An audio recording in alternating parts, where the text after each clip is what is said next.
We're really fortunate today to have Vicky Brown, one of our own faculty members, here to talk to us about her trip to Malawi.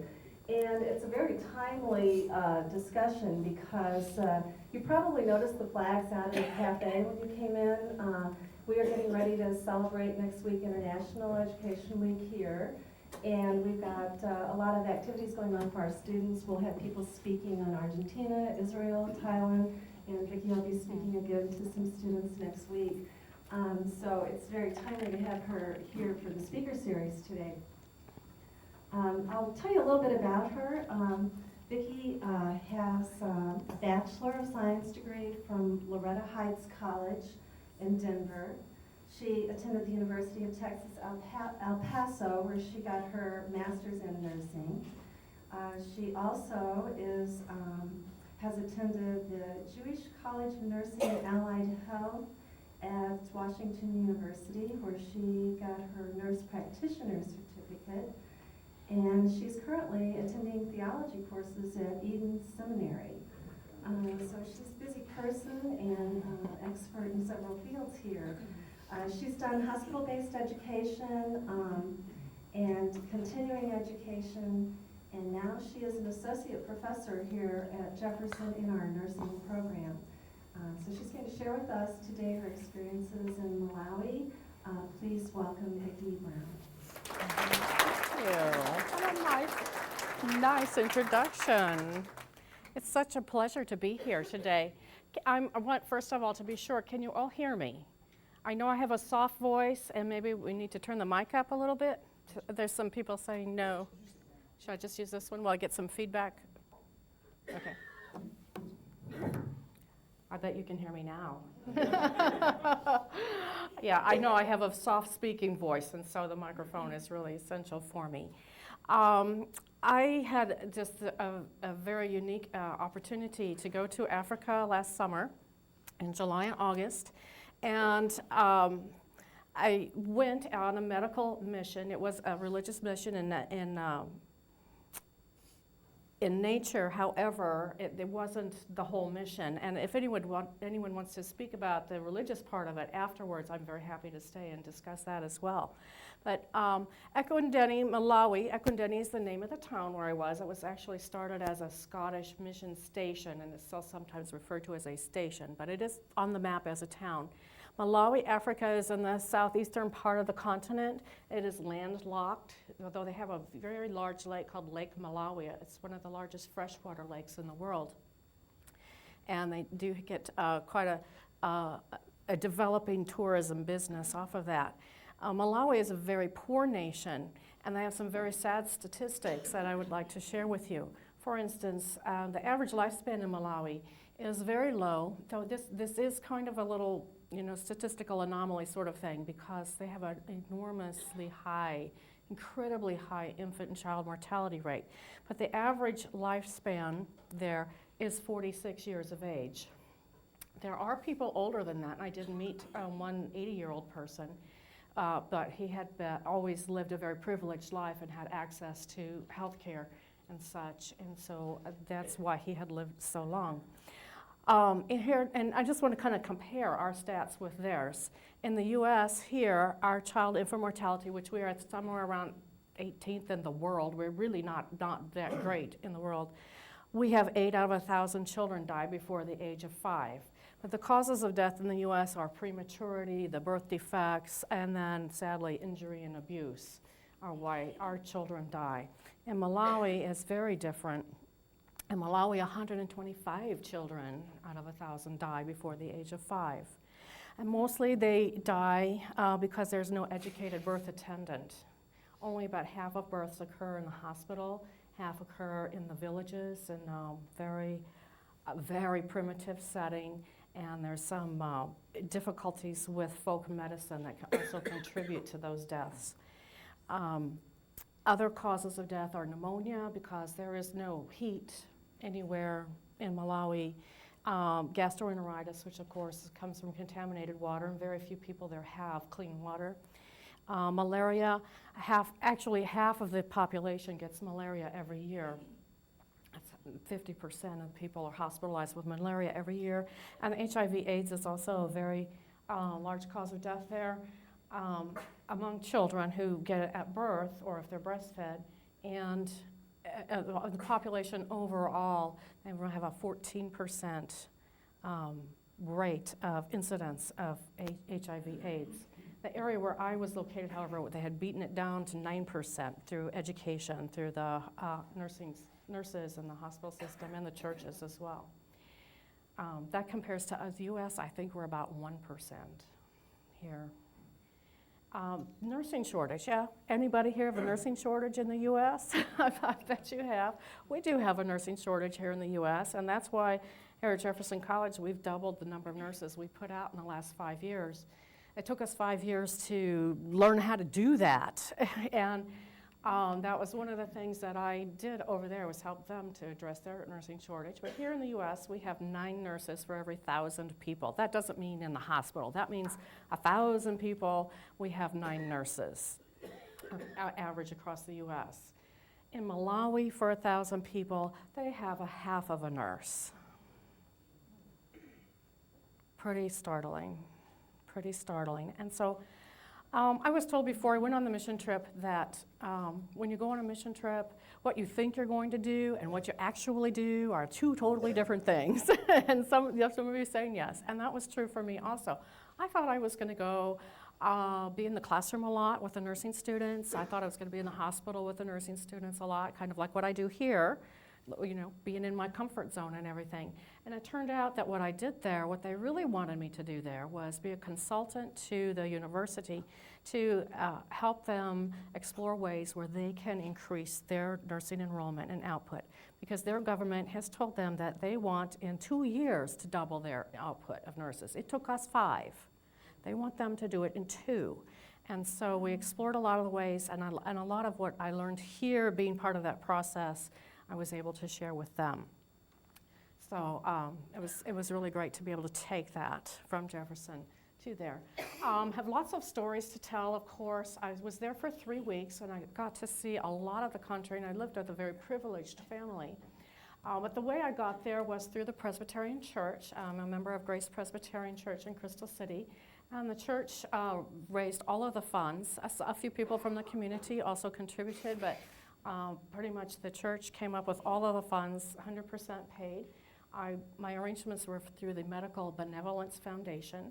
They are an organization that is associated with 30 hospitals in Africa, and each of those hospitals has a nursing school associated with it. They also help with providing capital funding for capital projects like CT scanners and x-ray machines and things like that, although the place I was very primitive. And then you see my itinerary there, the cities that I traveled through. I do have the one photo of interest to you might be this one. This is their White House. Literally, their president's office is in that building. And I didn't get to go inside, but I did get to drive around the Capitol grounds. And then eventually we headed up M1, which is Malawi 1, and there is no Malawi 2, okay? It's just Malawi 1. Malawi runs just like it's just like I-55. It runs north to south. There are no shoulders on the road. It's a 2-lane. It is the only paved road, highway in the country. The country is about the size of Pennsylvania and kind of long and narrow. The challenges that they wanted me to solve for them, or to give them counsel on, were to stop the brain drain. They have a tremendous brain drain of all educated people being lured away to Europe. And I think when I show you what life is like there, you'll understand why it's so easy to be lured away. They wanted to increase their enrollment. They want some graduate education for their faculty. Most of their faculty are bachelor's prepared. They want them to be master's prepared. And I'm hoping maybe somebody here today would have a clue how that could happen. That, you know, they can come, they can live with me, but we need to find a way to pay their tuition and their transportation so they can come here and obtain that graduate education. Yes, they could do it over the internet, but their connection is like incredibly slow, unbelievably, torturously slow when there's electricity, because there's often not electricity. And also they really value and desire to go to other places in the world to see what life is like and take the best back. My host actually just got back from Norway last Friday. He went to Norway to see what nursing education is like there, because they were exploring and wanting to pull all of the best from all around the world for their country. They're also wanting to grow their program from being a diploma base like we used to have in the US to become a Bachelor of Science type of degree. Education there is difficult. Primary education, grades 1 through 8, is free. That's the good part, okay? The sad part is there's no transportation for these little kids to get to school. They'll walk 1 or 2 miles barefoot in the dirt and the mud to get to school. Once they get to school, there are no books. There are no books, okay? There is one room, the school room. The school is about this size, grades 1 through 8, with about 60 children. And they'd have one teacher with a college degree and maybe a couple of mothers. Now, what do you think they're going to learn? Just not much. So if they make it, if it's not mandatory to go to school. It's desired, and most people there are really believe and value education, and they want their children to have an education. But if you make it through 8th grade, then at the end of 8th grade, they're kind of based on the British model where you take exams, and those exams determine the whole rest of your life. If you're in Britain and you do poorly on your exam, you get shuttled off to the technical school. If you're bright, then you get to go to college. In Malawi, if you're bright, you get to go on to secondary school, and if you don't do so well on your exams, you get to go home and plow the fields and get married after 8th grade. Okay, and that's where most kids end up. Secondary school, then you have to do well on your exams to get in, and you will study a curriculum very similar to what we would have here, math, science, geography. They introduce English language there and such, even home ec. They even have home ec there. But everybody has to pay tuition to get there. Schools might be public or Catholic or Presbyterian, but they all, even the public schools, require tuition, and they're all boarding type schools, and there's schools for girls and schools for boys. About half the kids who start secondary school finish secondary school. So now you're getting down to very few people even have a secondary education. Most everybody, however, who finishes high school gets to go on to college because they are qualified to go on to college. And they will study at a university. There are a couple of universities in the country. Mostly the degrees offered are nursing or education or business, because that's what they need. And there are very few other occupations of any kind. They are focused on what they need. I did meet one man. Some of you might know this man, because this white man here is from Missouri. He's the chancellor of the University of Livingstonia in Livingstonia, Africa. He used to be president of Columbia College over in Columbia, Missouri. He now lives in Portland, Oregon half the year, and the other half the year he lives in Africa, and he provides leadership to the university there. But he's looking for a replacement because he's a retired guy and he doesn't want to be going back and forth to Africa forever. And he wants this man here, my host, Flemings and Conway, to take over. But Flemings needs a doctorate in education, like Mindy has. And so another part of my continuing mission is to find a way for Flemings to get a doctorate so he can take over the university in a few years' time. Flemings is a registered nurse. He has a bachelor's degree in nursing and a master's degree in public health administration. Brilliant, brilliant man. And I was able to stay with his family. I'm going to go walk you through this service project, because this service project that the nursing students did will, I think, give you some clues as to what life is like there. They do this in their second year of 3 years. I do need to backtrack a tiny bit. They have a 3-year nursing program. The first 2 years are like med surg, and then the third year they do obstetrics And every nurse graduate becomes a midwife, a nurse midwife. They desperately need, because you saw so many children die of lack of a qualified birth attendant, and so that's why every nurse becomes a midwife. And it takes a whole year to learn those skills as well. The reason there's such a shortage, and I just have to tell you this, the hospital there is about the same number of beds as Jefferson Memorial Hospital, 130, 150 beds or so. That hospital there has 2 physicians. Okay, we have at least 80 here at JMH. They have 2.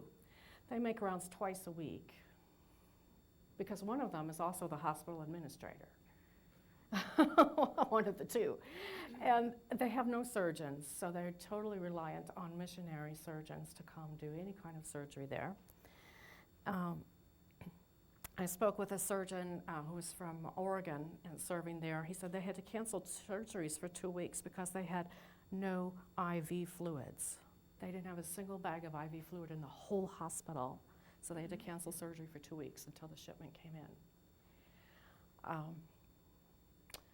So anyway, not a lot of doctors. If you think of a population of 12 million people in Malawi, 6 million of them are probably women.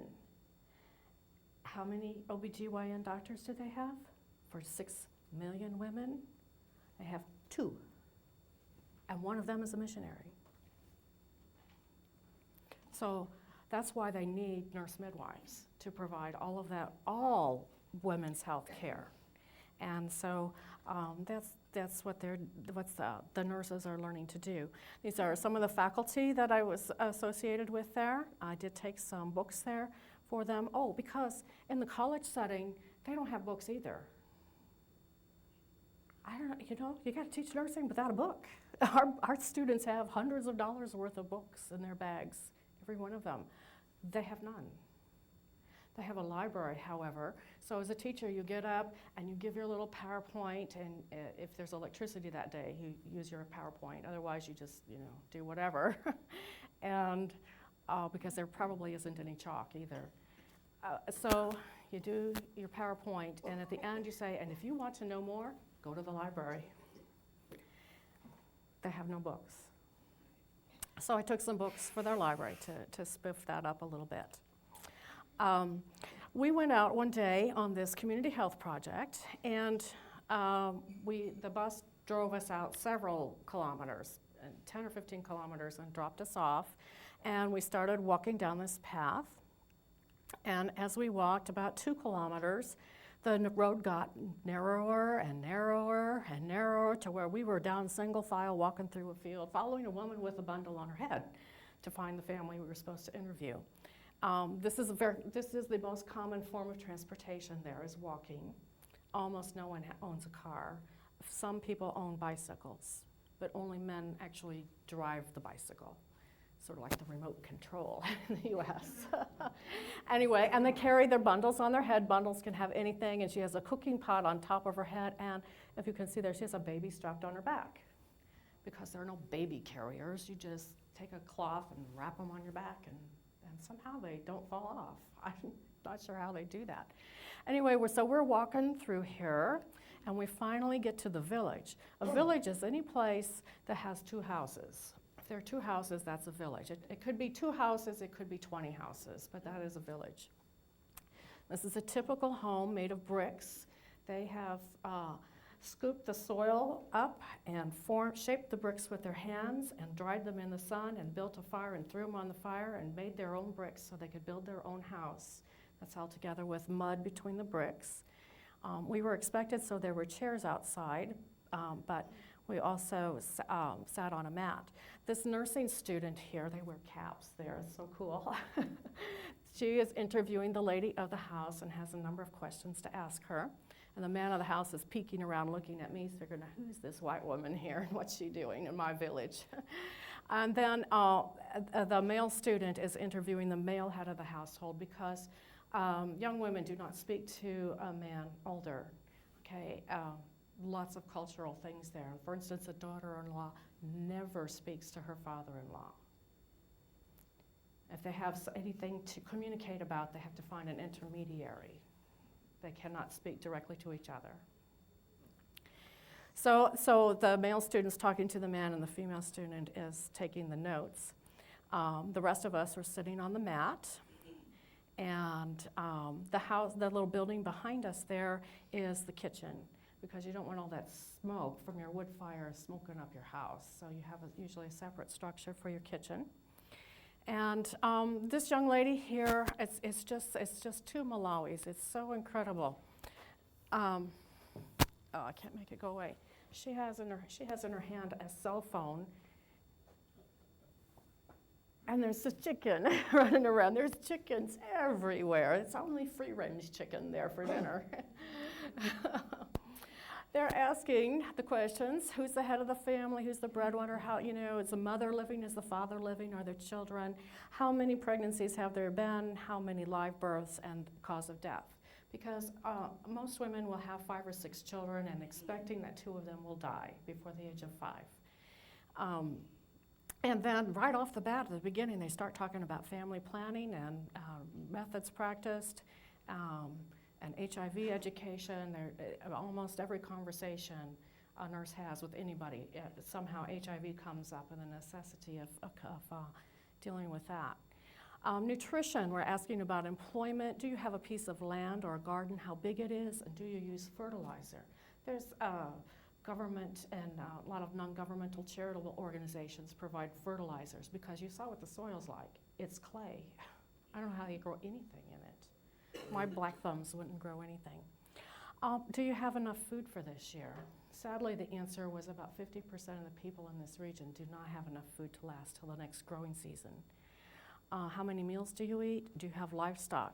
Livestock would usually be goats or chickens, perhaps an oxen.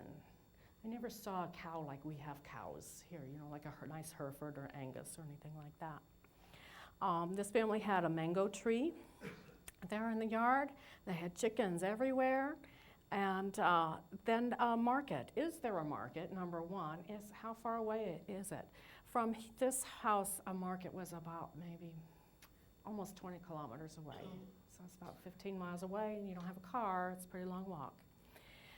What kind of food, and this is exactly the way it says, what type of goods are found there, and are they affordable? This is the Great Market. That was about 15 miles away, the Tafika Butchery. Then this is one-stop shopping. You can get your whole dinner here, okay? There's green beans, there's onions and tomatoes, and there's some beef in the window. I did eat some food purchased here. It was well done. Very well done. So then they talk about education and all. Problems with education were that in this community, they had 2 primary schools, but they were too far away for the children, and they wanted to have a 3rd school. And so what they did, the parents made all of the bricks for the school, for a building this size, and they asked the government to give them the mortar, and then parents will build the school for themselves, because they want to have a 3rd school for their children. Sanitation is an issue. Sanitation is a big issue in a country where there's very little water. First of all, the desired situation in a village would be a pit latrine, hole in the ground with a little outhouse sort of a thing. How far away is it, clean or covered? And also disposable. Now they have actually very little trash compared to here. Very little packaging with materials that you purchase, and so there's not a lot of trash, but there's still some. And then eventually you have to either burn it or bury it. Most people burn it. This is a different house with my hostess here, Philippe, and her daughter, Grace. This is a house of women, and so they have a very glamorous bathroom. We girls like a nice bathroom. And so this is the shower room here. What you do is you heat your water here, and you put it in the bucket, and then you take it inside where you have a little spit bath out of the bucket. But what's really glamorous about this is this vine that's growing over the roof is a loofah vine. So you can just pull off a loofah and go in and have your shower.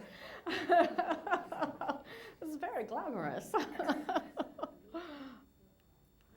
Yeah, drainage system, it's amazing to me we have to even ask these questions. Where does the water flow from the bathroom? And when the rain comes, where does it go?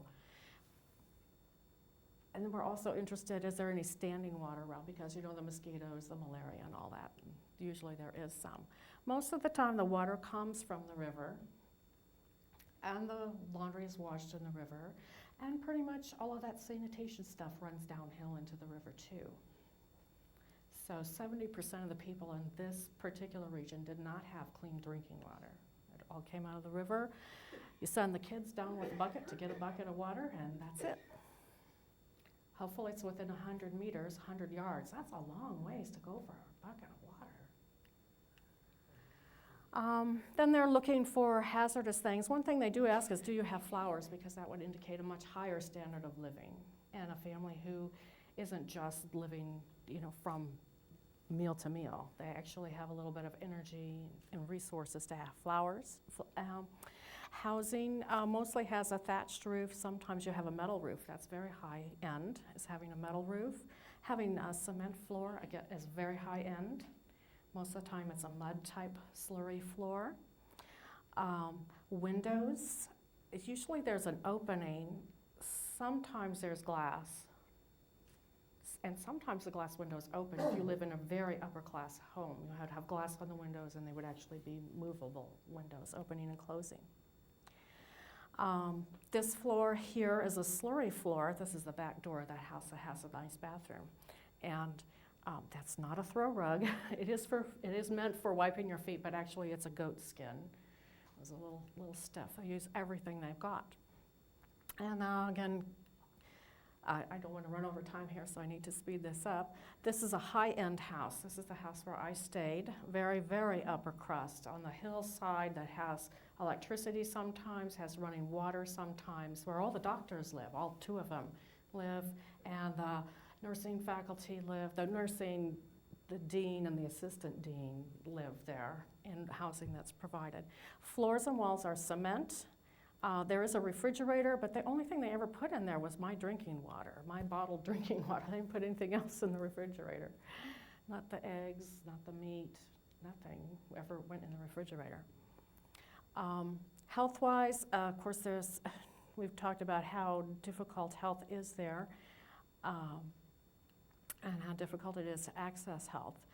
I had a very nice mosquito net that I used. I saw one mosquito there, but the family I was staying with had 3 friends hospitalized in 3 weeks' time with malaria, and it was, another one in the hospital. Like every week, a friend in the hospital with malaria. Also, I inquired about a lot of maternal child stuff, initiation rites, polygamy. A lot of that actually was not shared with me. I think that my host was rather embarrassed to tell me about that sort of a thing. Communications, not too bad. Almost everybody has a cell phone. There are very few landlines, but lots of cell phones. Pretty much the only crime are robbers. I was asked by one person, a man who had a master's in business administration, what do you like about the U.S. and what don't you like about the U.S.? And I thought, what don't I like? Okay, I don't like the drug problem. Drugs, I think, are undermining our whole society. He said, what are drugs?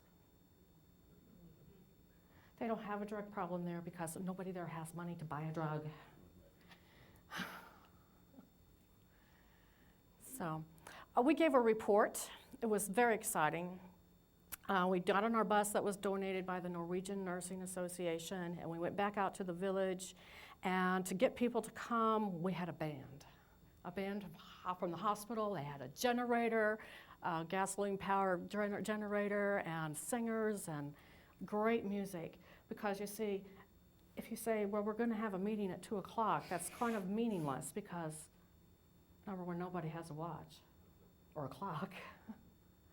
And number two, what does it matter? Nothing happens on time. Only one thing happens on time there, and that's tea at 10 a.m. Tea happens at 10 a.m. They schedule surgeries so that they can take tea at 10 a.m. And that's the only thing that happens on time. So we went out to give this report to the villages. So what they did was they cranked the music up really loud so the sound would go going over the hills, and everybody would know it was time to come to the meeting. And to kill time during that hour it took for everybody to come, we danced, we had a great time. These are nursing students and faculty, and we had a great time while we were waiting for everyone to show up. Then all the village chiefs showed up. There were about 50 of them, and a few of them are there. I'm sitting here next to my host, and these two very important looking men are very important people. This man is the head of the local political party in their democratic country, and this man works for their area representative, like Bill McKenna, you know. he works for Bill McKenna. And it was very interesting to me because the students would give up and give their report and the information I've shared with you, and then other people would get up and comment. For instance, a woman got up and commented on the water issue, saying, "Y'all need to build some pit latrines because your stuff is running downhill into my drinking water." Okay? And then one of these chiefs got up and said, "You know, she's right, the girl is right. We all need to go home and build a pit latrine starting today." About the school that they wanted to build, that the parents had already built the bricks, made the bricks, and they're willing to do the labor to build the school, they wanted the mortar from the government, and this man works for the government. And so he got up after the comments and said, "Education is the #1 priority. You will have the mortar." And so now they have a school. It was great.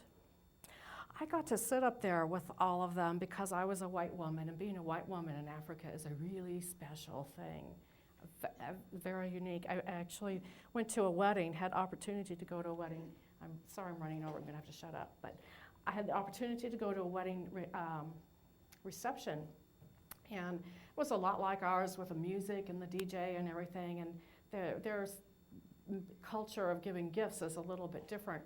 But at one point, the DJ makes this announcement. He says, "This couple is so fortunate. These newlyweds are so fortunate because they have not one, but they have 2 white women at their reception, and that is a true blessing for them."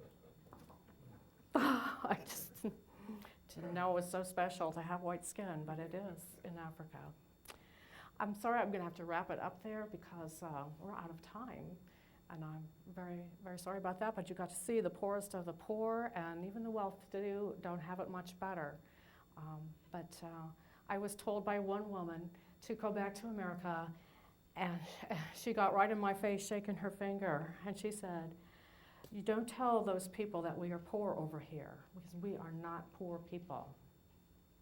So we are not poor people because God loves us. We are not poor people. We have it all. I was just so impressed, and I just truly thank you for listening to me today, and I appreciate your attendance.